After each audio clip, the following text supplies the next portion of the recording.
Howdy.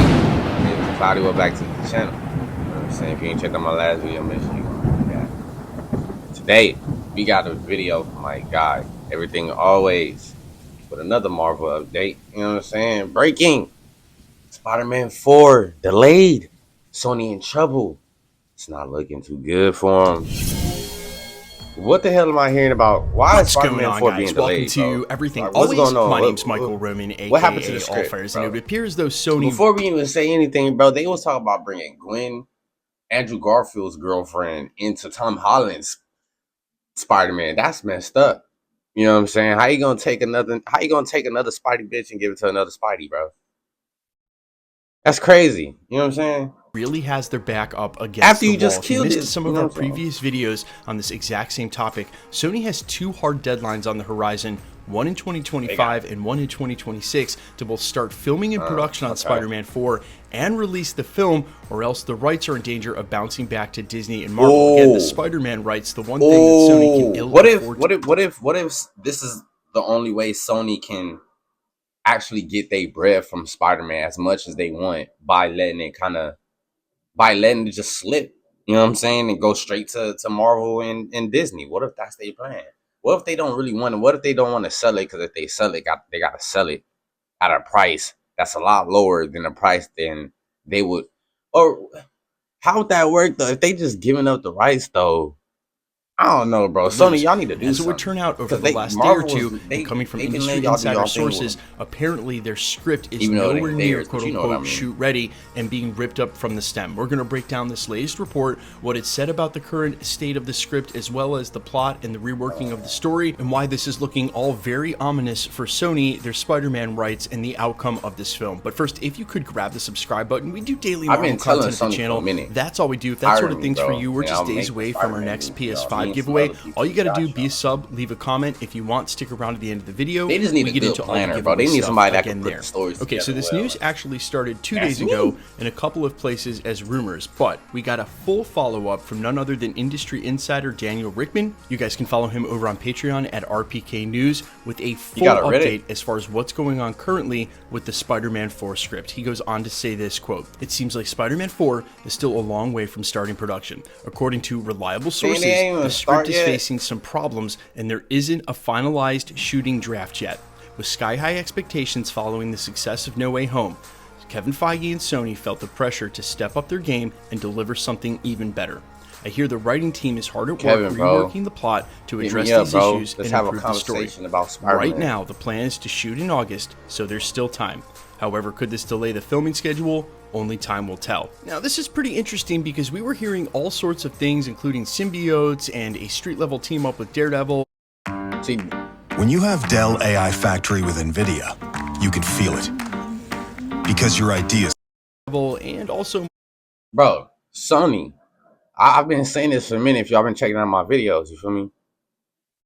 Sony, y'all should focus on the symbiote stories and let Marvel and Disney focus on Spider-Man for right now. But see, like I was saying, I don't know if they let if they let Marvel and Disney take over with Spider-Man for a little bit, that might end up costing them their rights to Spider-Man. You know what I'm saying? So maybe that's why they holding it and they like, we don't want to give it up, but if we can't do nothing with it, we don't want this character to just die down with us. You know what I'm saying? Because think about it. Sony is like, bro, we not gonna let Spider-Man die down in our hands. If Spider-Man gonna die down, we want it to happen in somebody else's hands. Because if we mess up Spider-Man, that's gonna hurt our company. You know what I mean? So that's why Spider-Man like Andrew and Toby returning to be a part of this only film. Gonna hurt them Maybe the film just became overcluttered. We're going to talk about that in a second, but I want to start with the end of that scoop and not mix words. As I mentioned in the prologue, when he says we'll have to see if this will delay the filming, it can. It literally can't. They may have until September of 2027 to release Spider-Man 4. But they only have till September of 2025 to start filming, and right now they're slated to start in August, only a month before that. So when he says, hey, this may delay the filming, not if Sony wants to lose those rights back to Disney and Marvel, which means brass tacks, they have a hard deadline they have to start filming by, and that's so if they don't film it by this deadline, they completely lose the rights and they don't make no money from it. Is that what I'm hearing?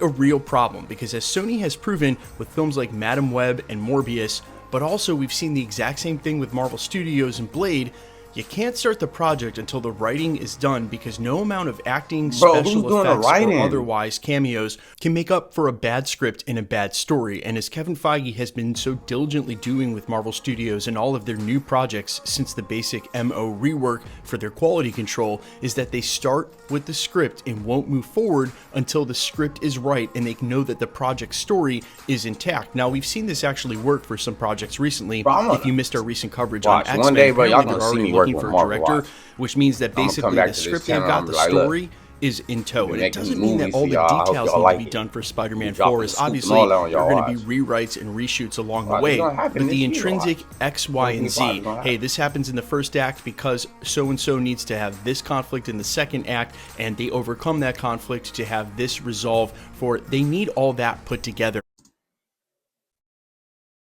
I dead ass forgot that Deadpool did make a cameo in one of these Spider-Man movies. I low-key forgot. So, is Deadpool gonna make it? Bro, it seemed like so many characters are gonna make a cameo in Spider-Man 4, possibly. You know what I'm saying? And I don't know how good that is, because if so many people's making cameos, bro, that might take away from Spider-Man. Even though Spider-Man is the biggest character, gonna be the biggest character on the screen, you know what I mean? But it could take away from the story of Spider-Man. If y'all gonna do all this, right? And this is why I say Sony, y'all been making the video games, bro. I believe Sony been making the Spider-Man video games. Y'all had a beautiful written story. Why don't y'all just take some of the story y'all made in the video game and bring it to the live action? Bro, what are y'all doing?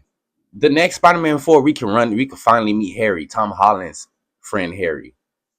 You know, like, I don't know, what are they doing, bro? And as long as that's in place, you can change the details. They could just bring it back. They can bring it back. Basically get the same story. Without that, they don't have a Spider-Man 4. Now, as we were saying minutes ago about it being overcrowded, there seemed to be a rift very early on between Sony Miles and Morales. Marvel wanted a street-level, grounded story, a team-up with Daredevil that leads to a face-off with Kingpin, maybe involve the Punisher. That was Marvel's idea for the next Spider-Man movie, where Sony wanted it to be a huge multiverse. I'm sorry, but bro, I gotta let them know, bro. This is where, bro, this is where Craven can come in, and all this stuff can happen right now with Tom Holland. Tom Holland's story is literally on track with the video game storyline right now. Literally. Why not just go with that? Y'all can change a few things up so it's not exactly like the game, but y'all have it laid out for y'all. You know what I mean? Thing with Venom and the symbiotes, bringing the other Spider-Man back, and you could see why those don't quite reconcile. That's why I was super shocked to hear recently all of those scoops wrapped into one for one big storyline. You know, Daredevil and Punisher alongside Spider-Man is a dream come true. They have not video really game storyline right here. Characters, or at least in the sense of what you would expect from that team up in the MCU. And who can deny that Sony and Marvel made a very indelible choice there at the end of Spider-Man 3 to make him friendly neighborhood Spider-Man instead of the Spider-Man who's been to space and is connected to the Avengers and well funded by Tony. So why in the world they would try to backtrack that now and make him multiversal Peter Parker all over again seems to go in the face of and undo the consequences of him casting the spell at the end of No Way Home. And look, I know that there's already massive pressure on Sony to want to deliver for every Spider-Man movie that they make, but now you have added pressure of coming in between the two Avengers films, the added pressure of having hard deadlines where you have to start rolling film by September of next year, and the added pressure that their Sony Spider-Verse has apparently completely fallen apart to the point where they're either going to scrap it or reboot it per reports. So there's all this added pressure need to start bringing Miles Morales, on top of them that they didn't have before, and quite honestly, I think it is a mistake to try to live up to or redo Spider-Man No Way Home. It was one of the most hyped Marvel movies of all time because of Andrew and Tobey returning, but now you've played that card. We already know that they're back and part of the multiverse. And yeah, don't get me wrong. Bring Miles Morales live action, bro. With all three of them. The story is right there. I just don't think that's necessary. And even if they decide to do that, I still don't think that they're going to match that hype. And they can bring Miles Morales and Harry into Spider-Man 4 can exist as its own thing to serve its own story. And between the Avengers films, they don't need to recapture the magic of Spider-Man No Way Home. In fact, I don't think they can. And I think it might be a real mistake if they're using that as their North Star to guide them through a new script, because it might not be possible. So allow the new script, the new story, to be what it's going to be. If it involves multiversal Spider-Man, great. And if it doesn't, I think that's okay too. I think the biggest mistake here is Sony trying to do this, saying, hey, it's got to be as good as Spider-Man No Way Home. It's got to be as hype as Spider-Man No Way Home, because I think that's how we end up with a mess of a film that doesn't make any sense with everything crammed into it. And look, while certain ingredients are good on their own, when mixed with other things, they just don't fly. You don't really want to put chocolate on your fish. And that is the case here. If you want to do a ground level team up with Daredevil and Punisher and face them off against Kingpin, but you also want to involve the symbiote, but you also want to involve Doctor Doom and elements from the Avengers movies, he has nobody. It just doesn't seem like they're going to come to a place where that makes sense in one script. They so have pick the most right important there, elements bro. and go for it. And I don't know if Sony's paying attention, but man, the route with Daredevil and Punisher on the street level is so much easier, really, in context of itself, and it's what everybody wants to see. I don't know about you guys, but let me know down in the comments how you feel about it, what you want out of Spider-Man 4, and what you think they should focus on.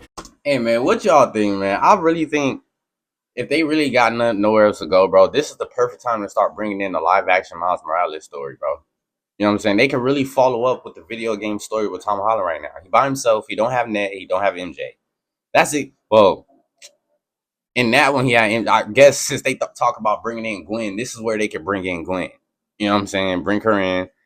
And I don't know, bro, but they could do something with Miles Morales right now. You know, they could do a lot with Kraven, bringing him in, and the symbiote, bringing him in Spider-Man 4 too. You know what I mean? But it's just, I don't know, bro. They got to do something. If they're not going to do nothing with Toby, if they're not going to do nothing with Tom, do something with Andrew's Spider-Man, because he do deserve a Spider-Man 4 as well. He could be the one who bring in Miles Morales, you know, because he already had his whole story laid out. You know what I'm saying? He could bring in Miles Morales, but the way the story is Miles Morales, MJ is alive. So it's, I don't know. It may have to be Toby, because his MJ is still alive, I believe.